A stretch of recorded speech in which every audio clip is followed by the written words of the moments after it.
Well, hello friends, Mark Holmes here with my buddy Cowboy Jobu, and as always, thank you guys for watching, commenting, and subscribing to the Jobu Sports Report. Without you guys, this does not work.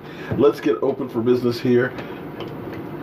And Yvonne, if you can send me the link or let me know where I can get the LED to go into the lights. I actually took the LED from the other one that you sent me and put it into this one, so that way we got it working and things. So I want to replace the light fixture that's in there, and I'll send you an email, or you can send me one way or the other, so that way I can get it. But this is actually for some of those people that say I do too many videos out there. Well, I'm going to do another one just for you guys. And that's the way I rock and roll. Maybe you guys have heard that Johnny Manziel, who played his way out of the NFL, who was working in the Canadian Football League and worked his way out of there, has now been signed by the AAF, which is amazing to me how far he's fallen. And that whole thing got me thinking. Now, it's on Michael Anthony's team, and I don't know how Michael Anthony feels about that. But it made me start thinking about our Cowboys and our quarterback situation. You know, Ryan Fitzpatrick is on, his 9th team playing for Miami Dolphins. A lot of Cowboy fans are mad that, oh, man, we should sign him. He could have been a backup or maybe have challenged Dak to be our starter. And let me say again, he's going to his 9th team at 36 years of age. Last year, statistically, was probably his best year QBR in about 2,200 and some odd yards, and I think 17 touchdowns and 12 interceptions. Yeah.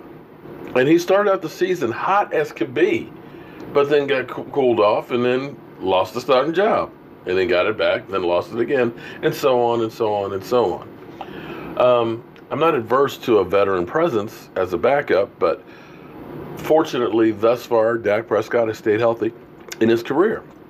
But this whole thing got me thinking about our Dallas Cowboys, and God, that Stephen Jones took the card away from Jerry.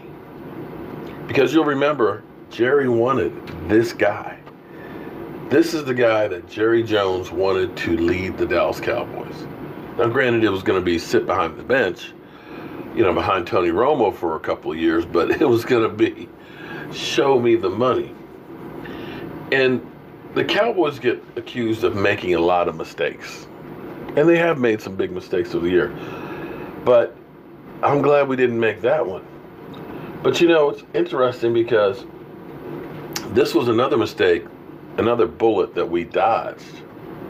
Paxton Lynch. The Cowboys actually wanted to trade up and get Paxton Lynch. Yeah, I believe he's with Seattle now as a backup that's buried on the bench. I think he's playing end guard tackle right now. You know, sit at the end of the bench, guard the water bucket, and tackle anybody that gets there.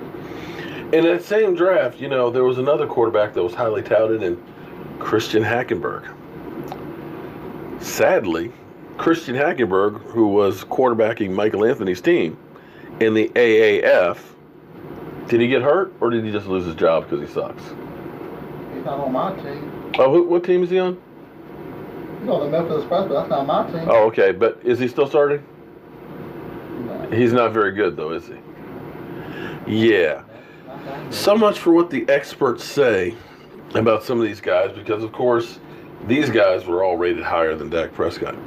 But I want you guys to understand, when you talk about the Cowboys, and the Cowboys have made a lot of mistakes over the years. I mean, the Greg Hardy one, that was a bad one. The Vanderjack one, that was another fruit screw. You know? Idiot kickers, as Peyton Manning said. But I want you to think about something here. The Dallas Cowboys have had some great quarterbacks throughout the ages. Roger Staubach, you know, Hall of Famer. Troy Aikman, Hall of Famer. Even Dandy Don Meredith back in the day was really, really good too. And Danny White, who doesn't get enough credit, was a good quarterback too. I mean, literally, they got to 3 NFC Championship games, just could not get over the hump on that one. And of course, Tony Romo. But I just want you guys to listen to this list real quick as you go through and you talk about my quarterback.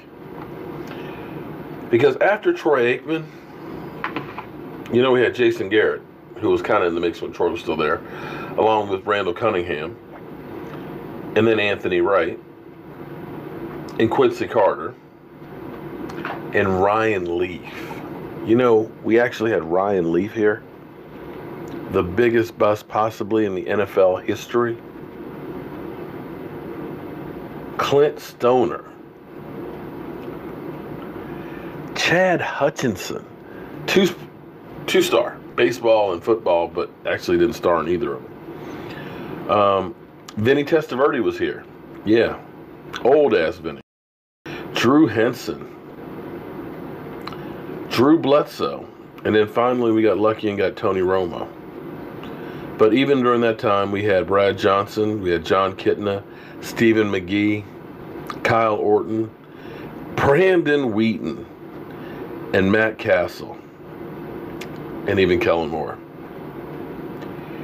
And you look at these numbers of these guys, the amount of games that they played. Chad Hutchinson played 9 games. Randall Cunningham played 3. Anthony Wright played 6 games for us. Quincy Carter 3. Clint Stoner played 2. Chad Hutchinson played 9. Vinny Testaverde played 15. Drew Henson played 1. Drew Brees played 22. Brad Johnson with 3.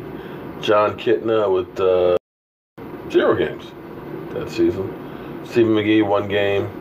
Kyle Orton 1 game. Brandon Wheaton 1 game there. 7 games for Matt Castle. 3 more for Brandon Wheaton. Kellen Moore with 2.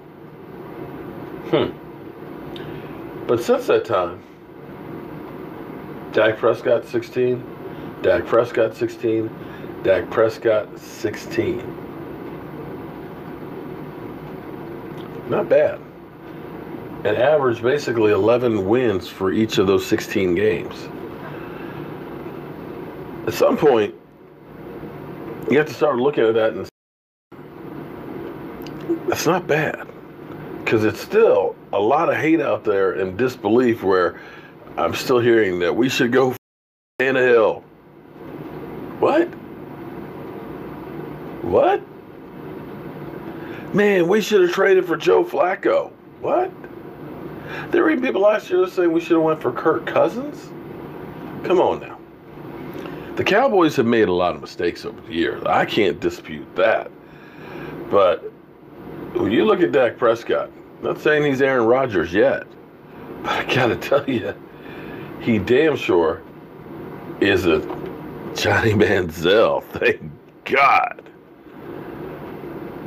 I'm Mark Holmes, and I hope you guys who hate how many videos I do hate this.